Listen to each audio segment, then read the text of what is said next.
Hoje é o nosso último encontro na série de mensagens Metanoia. Desde o primeiro domingo de agosto, seguimos as nossas reflexões baseados na orientação de Paulo à igreja de Roma, no capítulo 12, verso 2, quando ele diz: transformem-se pela renovação da vossa mente, da sua mente, ou da mente de vocês. E a palavra grega para essa transformação é metanoia, que é uma mudança de rumo, de rota, uma mudança de dentro para fora. E temos seguido nessa jornada ao longo desse mês, também durante a semana com pequenas reflexões diárias, foram distribuídas aí pelo WhatsApp e também postadas na nossa rede social.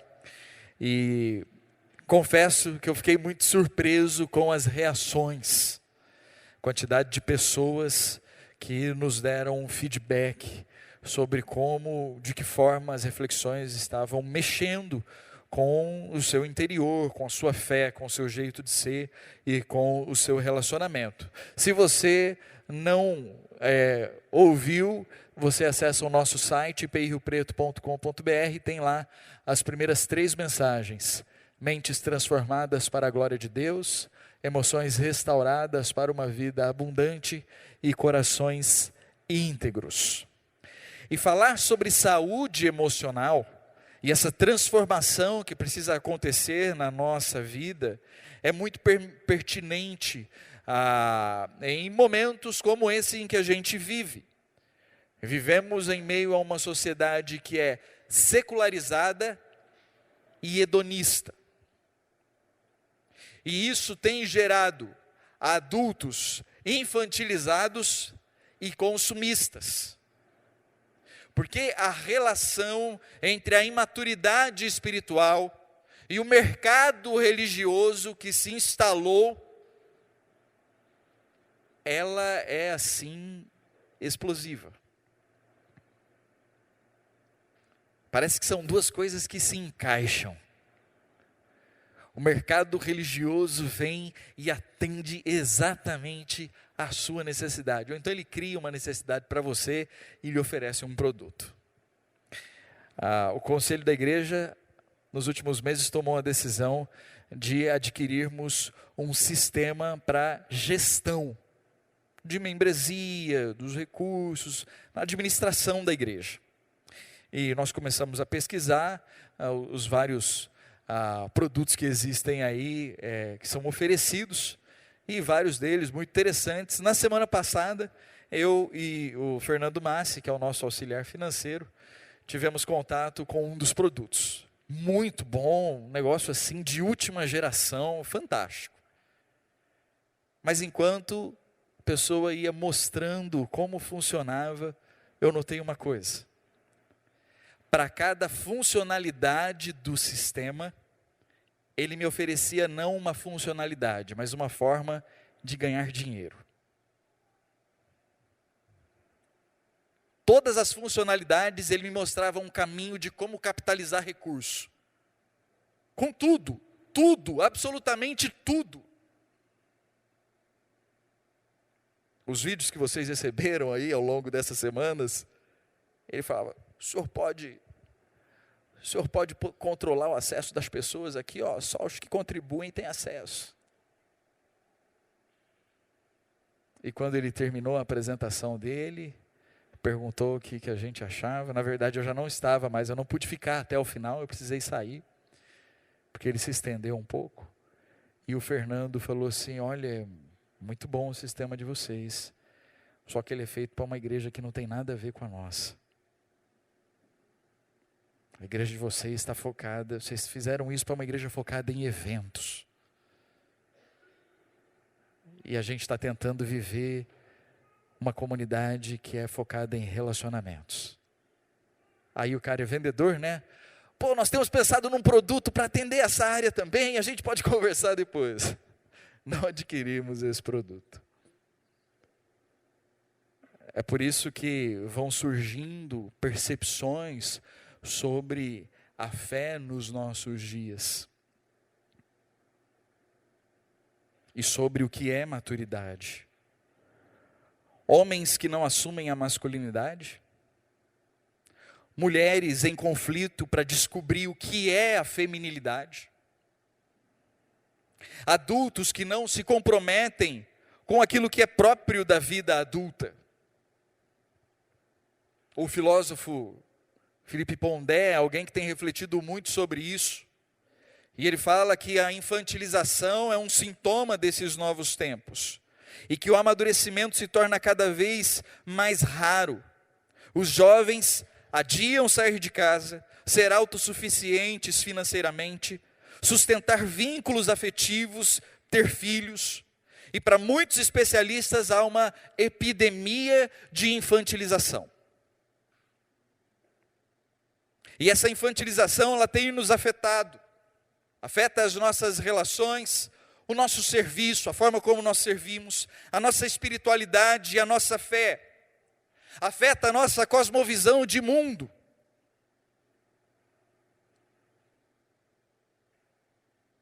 Há 12 anos atrás, eu estava num congresso da CEPAL, e eu ouvi isso pela primeira vez, do pastor Josué Campanhã, num momento em que ele fez uma reflexão, e ele, na reflexão dele, ele faz uma constatação sobre o que era a igreja brasileira lá, 12 anos atrás. De que a igreja brasileira se parecia com um grande rio, que tinha 2 quilômetros de largura e 2 centímetros de profundidade. A igreja havia crescido, era muita gente, mas isso não implicava em crescimento de fato e de verdade. Para corroborar com essa ideia, a equipe pastoral, nós temos tido contato com o material que foi trabalhado na Willow Creek, a igreja que era do pastor Bill Hybels. Uma igreja que crescia vertiginosamente. E no ano em que eles fizeram essa constatação, eles haviam recebido mais de 4.000 pessoas naquele ano. 1.500 pessoas de uma vez só.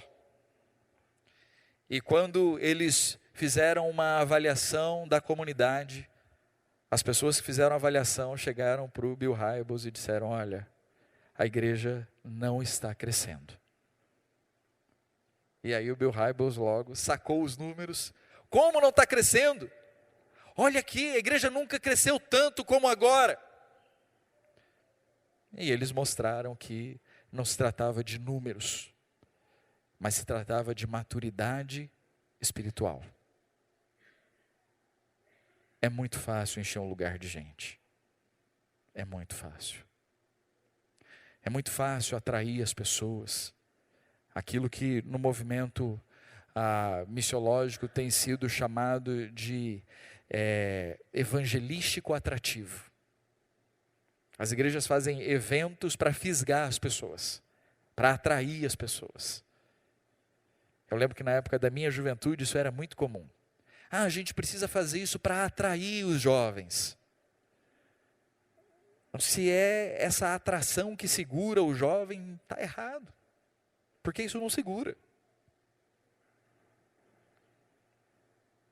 E aí se multiplicam em Rio Preto, pelo Brasil inteiro, baladinha gospel. Que é para atrair os jovens. E o argumento é que é melhor o jovem estar na igreja do que estar lá fora. Tem seu fundo de verdade. Só não sei se é esse o nosso propósito, se Deus nos chamou para isso. Se isso é ser igreja. E se é isso que Deus espera de nós. Vivemos uma fé infantilizada. E isso nos afeta emocionalmente. Se somos enfermos emocionalmente, como vimos nas últimas semanas, e fomos constatando a partir de alguns diagnósticos rasos, porque se a gente for aprofundar, a coisa complica muito mais. A gente ficou na superficialidade. Porque a jornada espiritual é uma longa obediência na mesma direção. E isso não se resolve ouvindo uma mensagem. Isso não se resolve tomando uma simples decisão e colocando no papel, mas seguindo a verdade e vivendo a partir dela, todos os dias.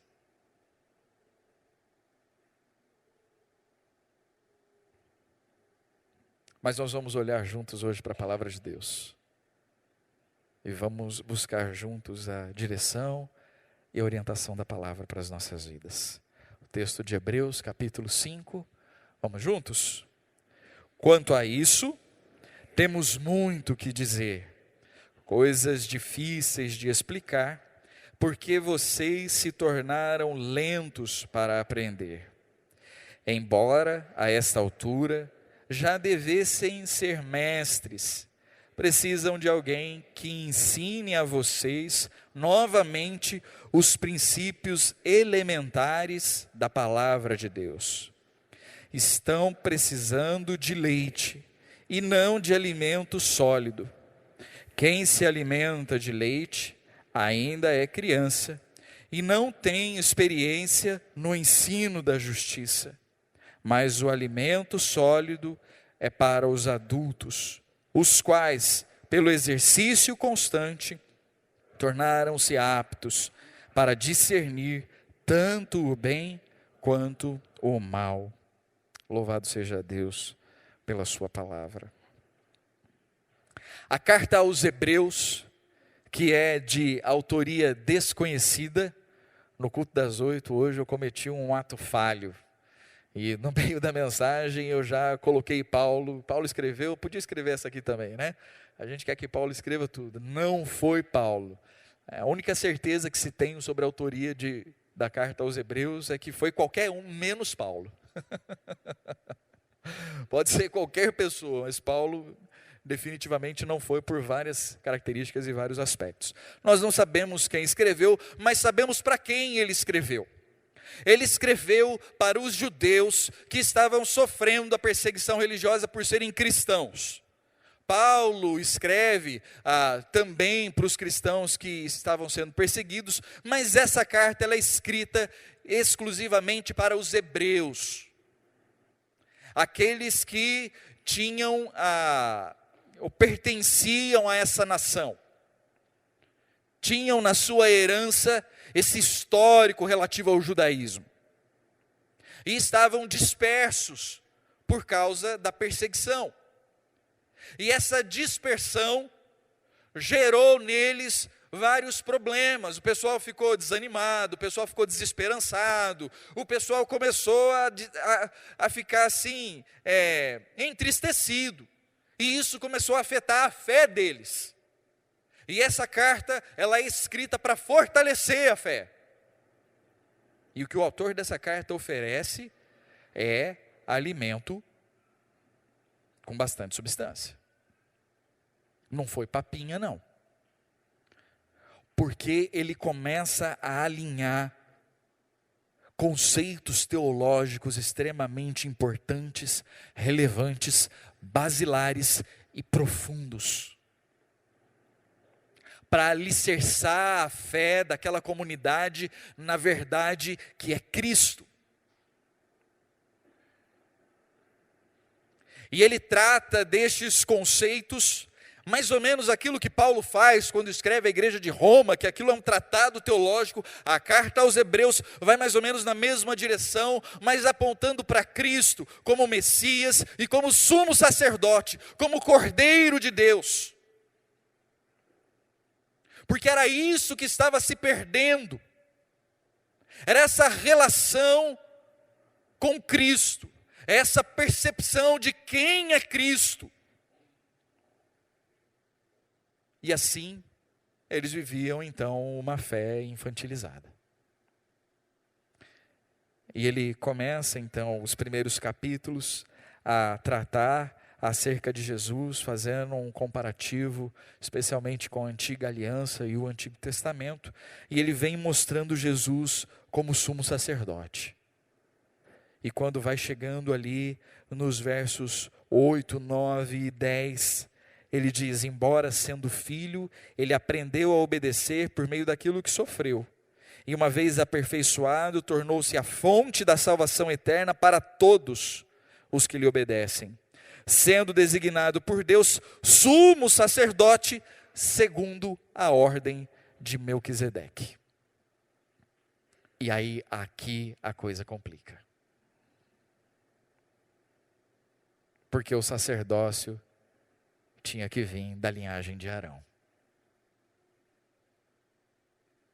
Tinha que ter pedigree. E essa era uma das questões em relação a Jesus. E ele fala, não, esse pedigree de vocês aí está errado. Jesus é um sumo sacerdote diferente. Não é da ordem de Arão, é da ordem de Melquisedeque. E o autor da carta aos Hebreus, então, vai tentar explicar o que é isso.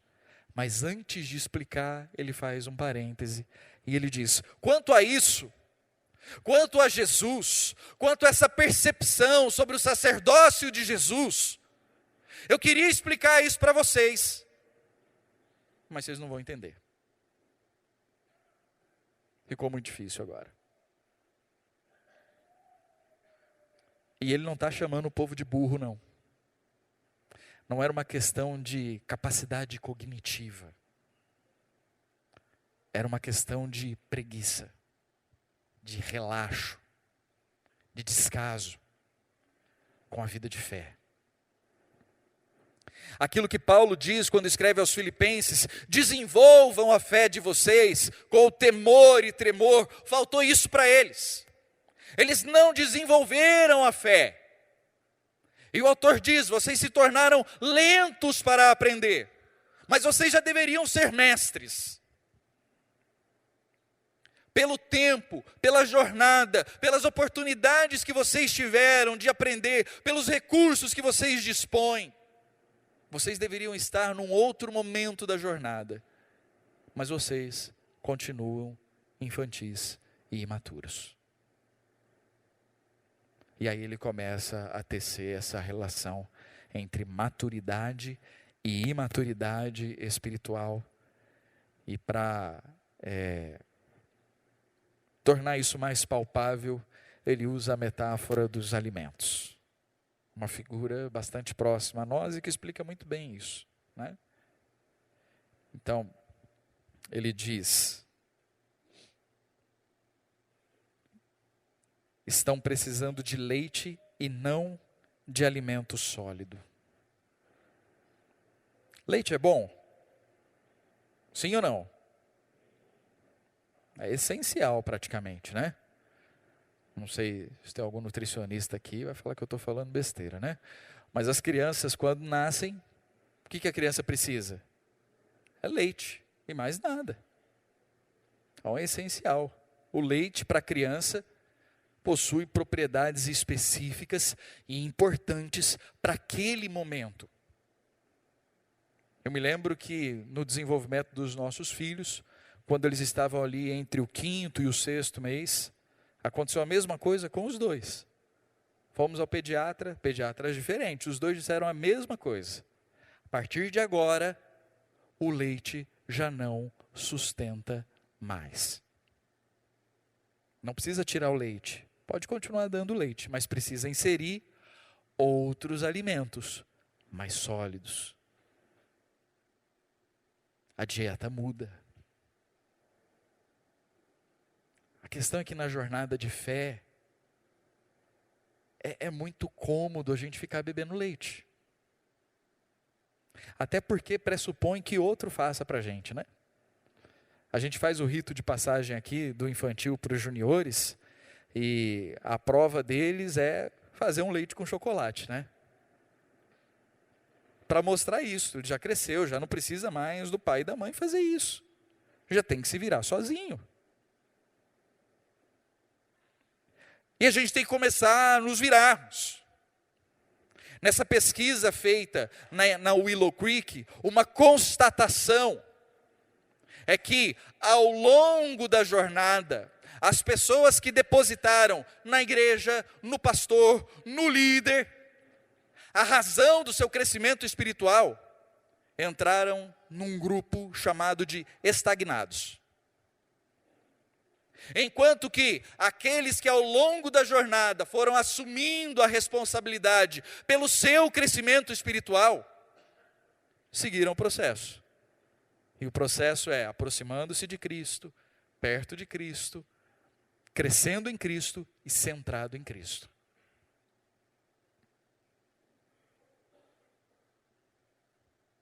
Para quem você está delegando o seu crescimento espiritual? Você espera que o líder da sua célula faça isso por você? Você está esperando que seu pastor faça isso por você? Você vai continuar tomando leite. Porque não tem como oferecer alimento sólido. Se você não está exercitando isso e desenvolvendo isso. O autor diz, vocês precisam de alguém que os ensine novamente os princípios elementares. Sabe o que acontece quando a gente não cresce espiritualmente? A gente começa a ficar suscetível a heresias. E a preocupação dele aqui, não é que eles fossem os sabichões da teologia. A preocupação dele é que eles se perdessem ao longo do processo e se afastassem de Cristo. Que eles perdessem a centralidade de Cristo na vida deles e esse relacionamento pessoal com Cristo. Porque era isso que estava em jogo. Basicamente, todas as heresias, elas surgem e tiram Cristo de cena. Não totalmente, porque ninguém é louco. Mas tira Cristo do trono e coloca sentado no degrauzinho ali. E fala, fica aí Jesus, fica quietinho aí.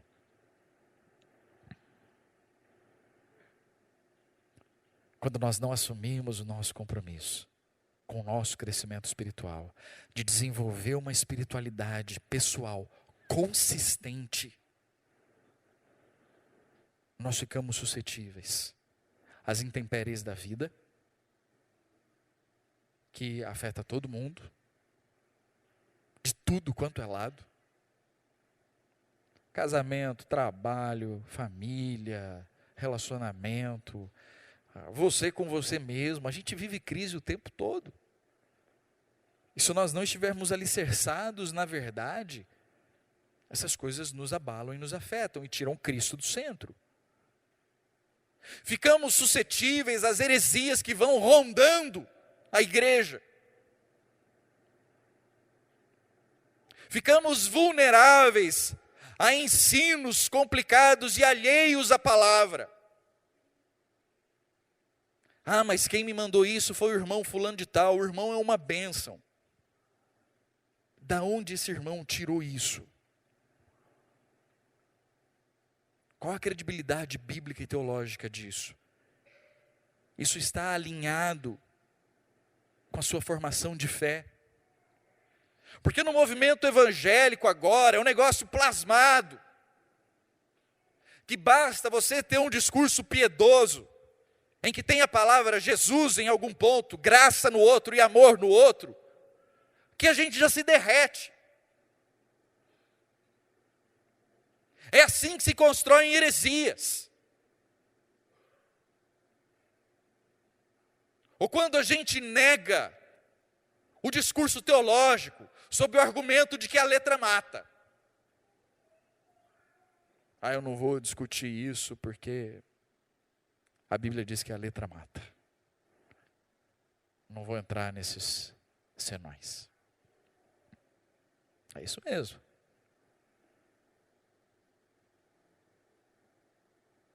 É desses que Paulo fala, que vão sentindo coceira no ouvido, que vão dando ouvidos às fábulas, a lendas e a histórias que são inventadas. Mas na hora do vamos ver, isso não se sustenta. Isso não glorifica a Deus.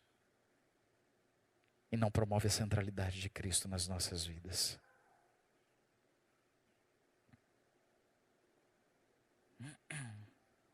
O alimento sólido é para os adultos, os quais, pelo exercício constante, tornaram-se aptos para discernir tanto o bem quanto o mal.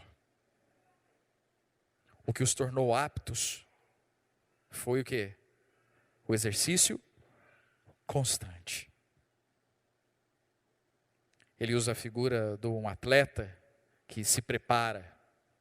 E para se preparar, ele precisa abrir mão de algumas coisas, se dedicar a outras, precisa se esforçar, precisa lidar com a vontade, precisa lidar com a dor, precisa lidar com as crises próprias de quem almeja um objetivo. Vale para você que está aí se preparando, estudando para concurso.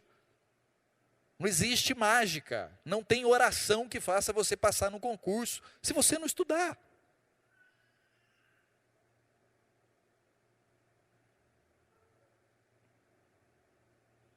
E tem gente propagando isso aí, dando testemunho e achando que isso glorifica a Deus.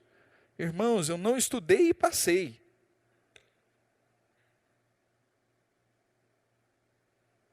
Isso é coisa de gente folgada. De gente que não leva a vida a sério.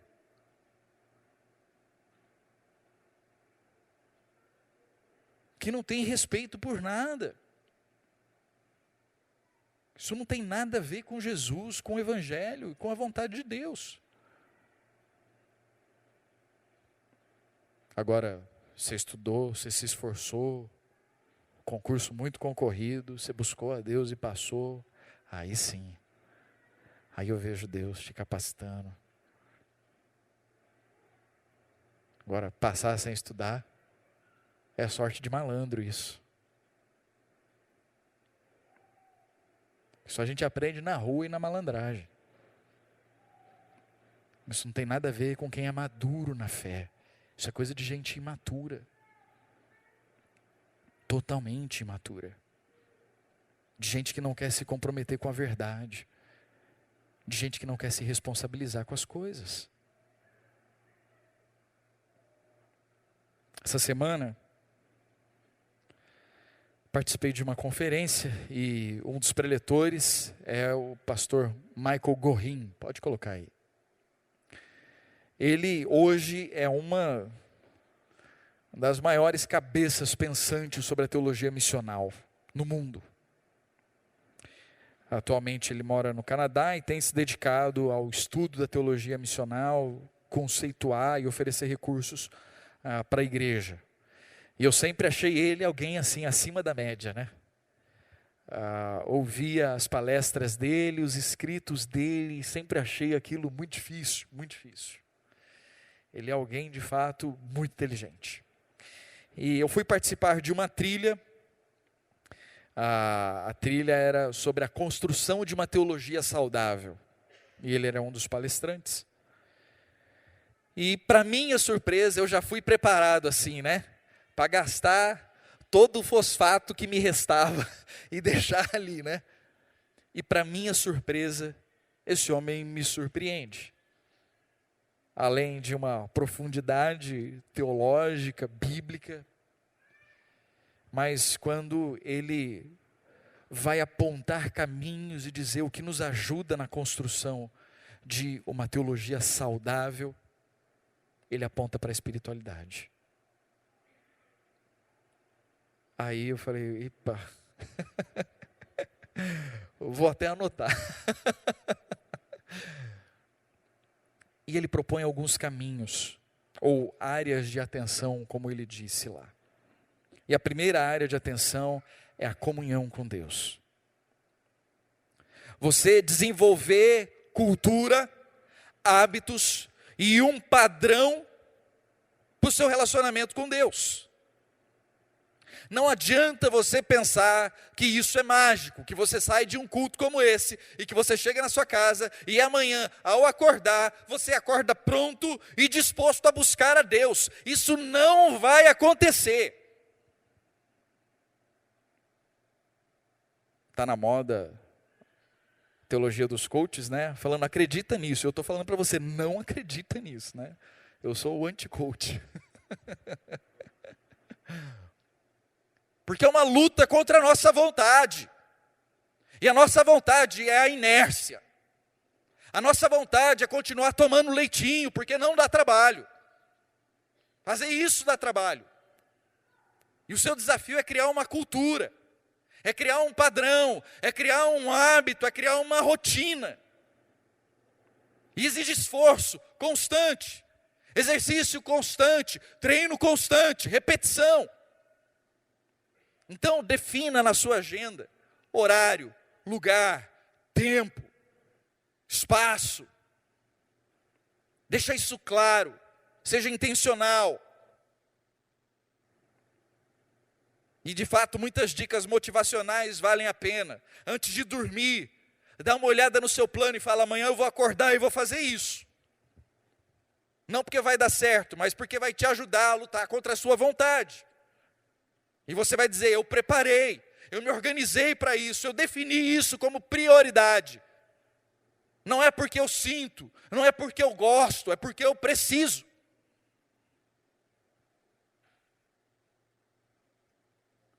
E aí todo o resto fica ao redor disso. Toda a sua agenda, toda a sua vida, todos os seus compromissos precisam ficar ao redor disso. Esse é o centro. Comunhão com Deus. E você não precisa passar 3 horas direto fazendo isso. É preciso que seja frequente e curto. Os beneditinos, por exemplo, eles têm que eles chamam de regra de vida. Eles param 7 vezes ao dia. Algumas paradas são, de fato, um pouco mais de tempo. Mas a maioria delas é curtinha, é bem curtinha. A primeira começa às 15 para as 4 da manhã.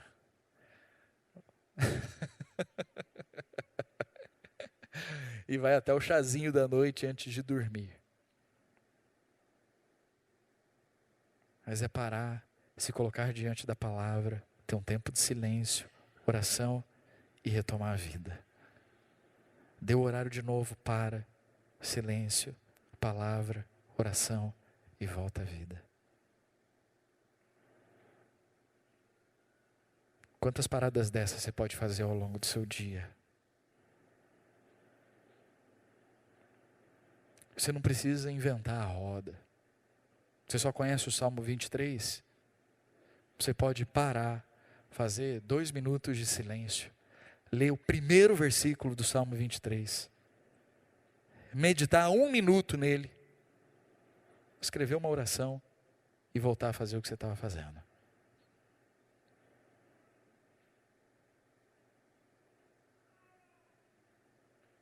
Só precisa fazer e colocar Deus na sua vida. Segundo, casamento. Ter um tempo regular com o seu cônjuge.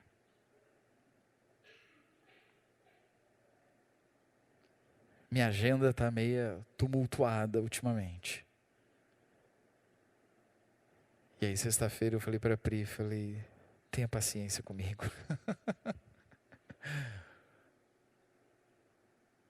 Porque é algo que está sendo difícil, a gente ter um tempo nosso, e para a gente. E se nós não nos comprometermos a isso, e nos protegermos, e protegermos o nosso relacionamento da agenda, da rotina, das pressões, das responsabilidades, o relacionamento morre. Ter o desenvolvimento físico da relação, isso é importante. Essa coisa de que quer experimentar o celibato é só casar, isso é mentira. Não pode ser assim. É importante desenvolver essa intimidade física do casal. E para fazer isso precisa de tempo. Então você aí, marido, não adianta você sumir o dia inteiro, chegar à noite e querer ir lá sua cheirosa. Vai ser difícil, hein? Vai ser uma batalha. Tem que dedicar tempo. Ajuda o seu cônjuge a acompanhar o seu ritmo, a seguir o seu ritmo. Definam juntos esse ritmo. Façam planos juntos. Terceiro, família. Brincar com seu filho, adorar com o seu filho, dedicar tempo para devoção em família, orar com as crianças, contar histórias, o compromisso que o pessoal assumiu aqui, rolar no chão com seus filhos, contar a sua história para ele, fazer atividades com eles, mas dedicar tempo a eles. Quarto, leitura. Qual é o último livro que você leu? E faz quanto tempo? Aí são dois grandes desafios, né? Primeiro é a disposição para ler. A hora que você encontra a disposição para ler, aí surge a dúvida, o que ler? E é muito livro. Eu não sei se você já teve a curiosidade. Pega aí em qualquer livraria virtual. No menu lá, tem lá os mais vendidos. Coloca. Você digita o endereço, aparece lá, mais vendido. Você dá um clique e a magia acontece. É só livro de autoajuda e de confissão positiva.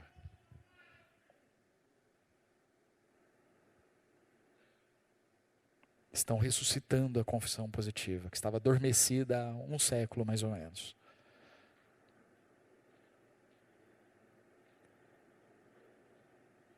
E isso tem levado pessoas à ruína emocional e espiritual.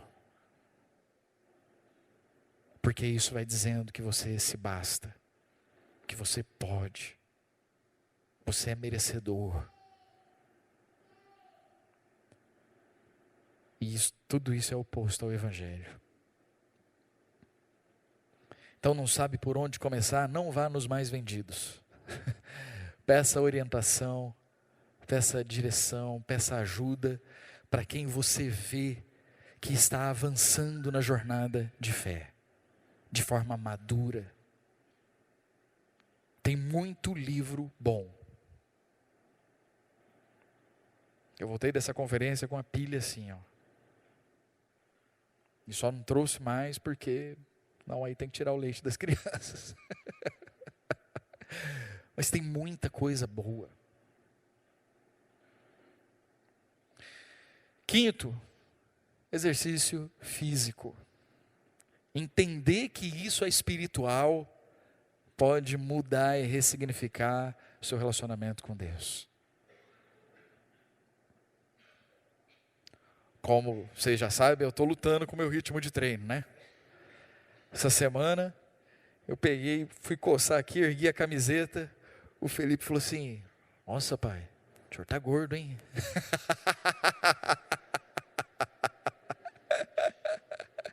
Porque já começou a porchetinha aqui já, né? Você precisa fazer isso para cuidado com a sua saúde física e a sua saúde espiritual. Entender que isso é disciplina espiritual, é parte do seu relacionamento com Deus, parte do exercício da mordomia, o cuidado com o seu corpo. Sexto, hospitalidade. Estamos aqui falando de hospitalidade de novo, falamos recentemente sobre isso, né? Mas praticar a hospitalidade, receber amigos, receber pessoas na sua casa, receber desconhecidos na sua casa. Já recebeu algum desconhecido na sua casa? Isso vai te ajudar a enxergar a vida numa outra perspectiva.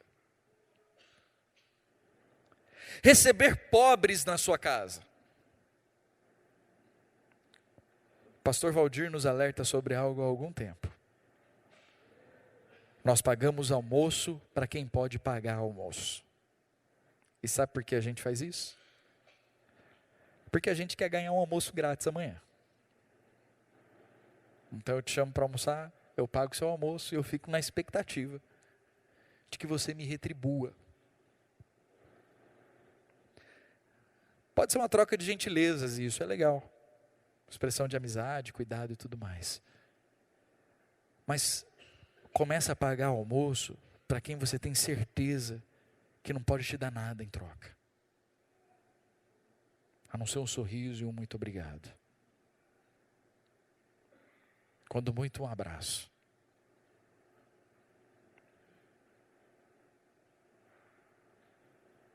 Ensinar seus filhos a acolher pessoas, simplesmente porque são pessoas.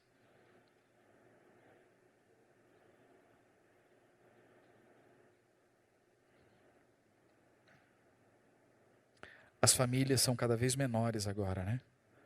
O Pondé fala que nesse processo de infantilização, uma criança que divide o banheiro com mais 10 pessoas na sua casa, amadurece muito mais rápido do que aquele que tem uma suíte com banheiro privativo e acha que aquilo ali faz parte dos direitos humanos, né? Aquilo está estabelecido pelos direitos humanos. Todo mundo tem direito a uma suíte e um banheiro só seu.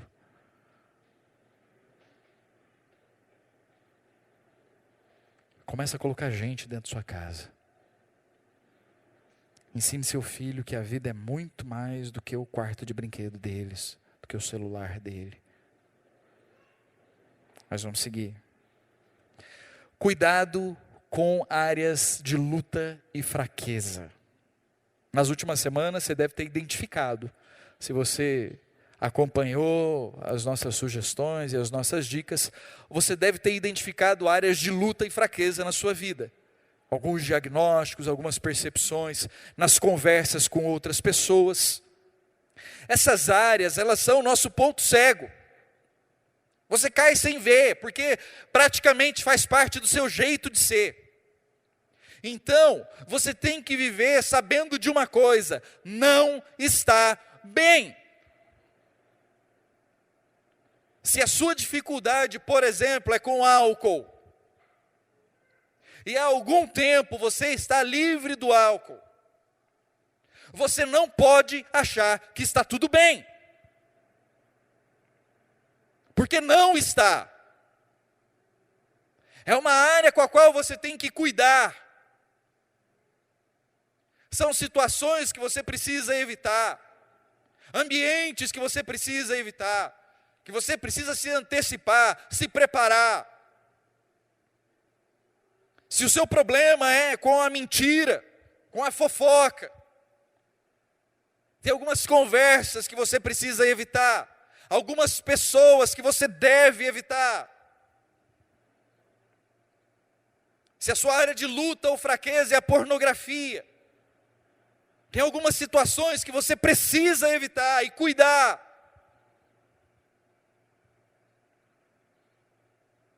Porque para cair é muito fácil. Limpar a sujeira depois é que dá trabalho. E aí a gente desanima na jornada. E a gente continua bebendo leitinho. Por fim, administrar a tecnologia. Para mim, para minha geração e para os que vêm após a minha geração, isso aqui, rouba a nossa vida. Rouba a nossa espiritualidade, rouba o nosso tempo, rouba a nossa energia. Talvez para você celular não seja problema. Talvez seja o computador, a internet. Ou talvez a bela tela de 75 polegadas que você tem na sua casa. E a TV, você fica ali preso àquilo.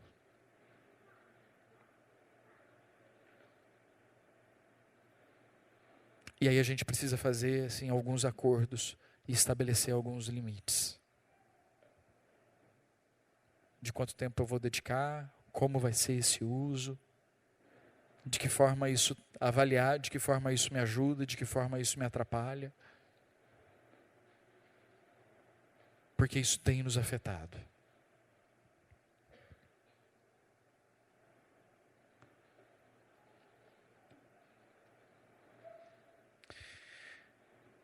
Como é que você tem lidado com o seu crescimento espiritual? O que é que você tem feito para desenvolver uma espiritualidade consistente, fundamentada em Cristo e na verdade da sua palavra?